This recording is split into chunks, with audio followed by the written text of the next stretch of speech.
Can teenagers be trusted these days? Well, we don't know certainly because we just don't know how they act or how they react to. But today, this case is a very scary and very frightening. It's because of this one 17-year-old boy named Thomas Griffiths, who unfortunately ended the life of a 17-year-old girl who he snuffed out her life. Welcome back to Despicable Mind. My name is Cody, and today we're going to be diving into the case of Ellie Gould, who was only 17 years old when her life was snuffed out of her by his jealous ex, who she broke up with him about 2 weeks prior to the murder.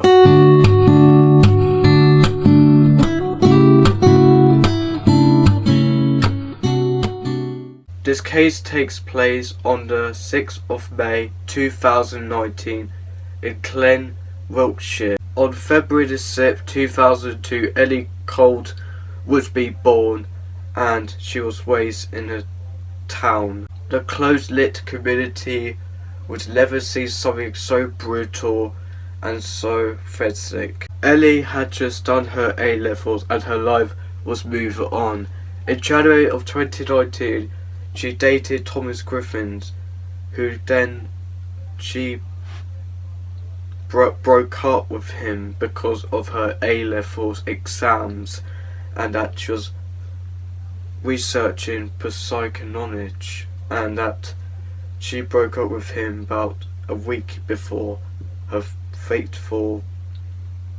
Well, funny enough, Thomas Griffiths were at the same school as Ellie was, and that them two got to know each other and then they started dating, and then that didn't happen very well. His ex of Ellie would come back at her soon and took the life and snuffed her out of existence, meaning that she was no longer here because of this stupid jealous ex who decided snuffed out her life and murdered her in the most senseless way yet. Thomas and Ellie weren't a good match, meaning that she broke up with him over fears that he would threaten her with sickly words and messages online. She was about to apply for college, but her final exams were in the spring of 2019. During the spring, he had lost his grandmother, which affected him very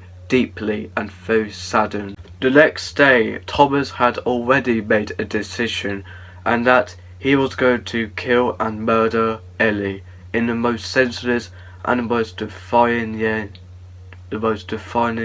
way yet. On the morning of May the 3rd, 2019, Thomas had already gone into school and asked about Ellie's whereabouts, and then he went home to hide in a closet in which his mother left, and he decided to grab the car keys. He decided to drive off without a driver's license into Ellie's house, or shall I say outside of her house. About 7 minutes later, he arrived at Ellie's place. He claimed later that he said to investigators that he wanted to go to Ellie's house to talk about the relationship. He locked on Ellie's door, entered the house, and he followed Ellie into the kitchen. Unfortunately, Thomas had argued with her, and then he strangled her. Therefore, he picked up a knife and he stabbed her in the leg 13 times. Ellie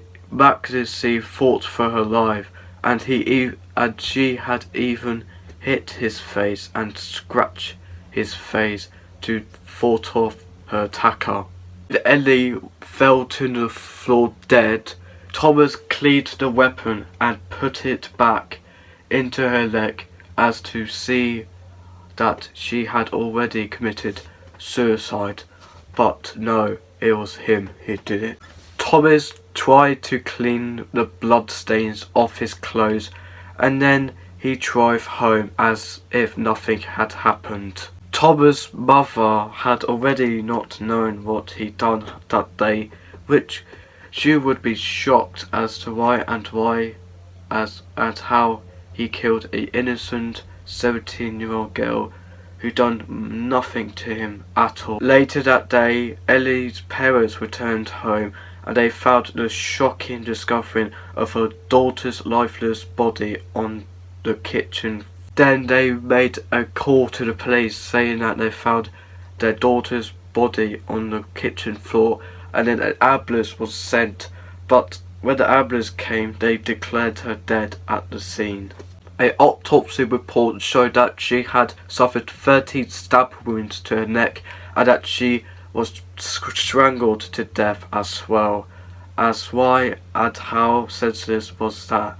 To kill someone as young as 17 is absolutely messed up. Who would do that? Who would kill someone? Like, no one. Like, no one would do that. Like, what has people become these days? Are they born to kill or born evil?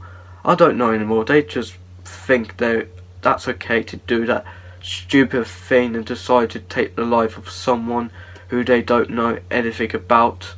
This case is a very deep, tragic and upsetting case, as no one saw any signs of Ellie get killed by her ex-boyfriend, who he should be locked up forever without the possibility of parole. What do you think about the Ellie Gould case? Hopefully you liked it, and make sure to subscribe, like, comment and share this video, and I'll see you very soon. Until then, I'm Despicable Mind. Safe.